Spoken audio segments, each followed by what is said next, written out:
Looking at a racetrack in the mid-120s as far as temperature goes. Terry Haddock at the fire-up line. Going to be the first one coming at you. The T&D Express haulers. And our first nitro car comes to life.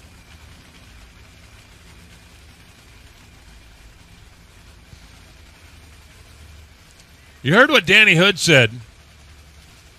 They did some repaving here at the top end of the racetrack, Bristol Dragway. We certainly appreciate the investment. But anybody that is a hardcore fan of NHRA knows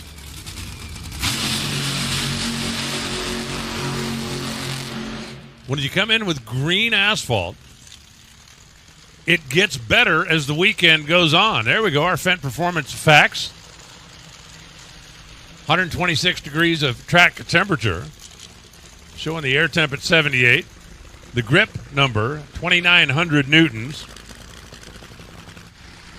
We're also dealing with a standard correction of 1,094, density altitude 3,707 feet. Water grains at 47.9, a little bit more accurate way of measuring that humidity. But with green asphalt, I expect, and most of the crew chiefs I talk to see most of the teams in this first session come up with a little bit of a conservative approach.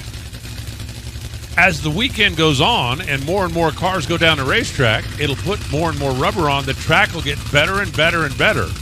But this first session, as I said, I'm expecting most of the teams to be a little bit on the conservative side. And then hopefully later on this evening, remember, 2 sessions today. Later on this evening, they'll come back, be able to throw down, have a little bit more rubber on the racetrack, a little bit more sun off the racetrack, a little bit cooler track temp to deal with. Terry Haddock, first one to take a crack at it.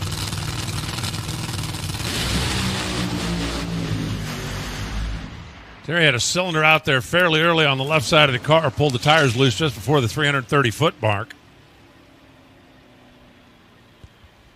and ends up with a 517 at 146 miles an hour.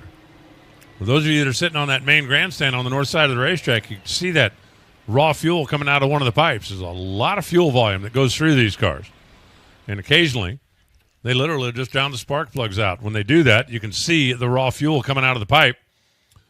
When you see that, well, you know that they're down 1,200, 1,400, whole lot of HPs. Watching again on the mission replay. You can see the cylinder out right there on the right side of the screen. It would be the driver's left side of the car, and then it kind of hazes the tires, pushed over. Terry's up been driving these things long enough. He could feel something wasn't right, clicked it off. I come back and try it again later on. All right. How about 2x2?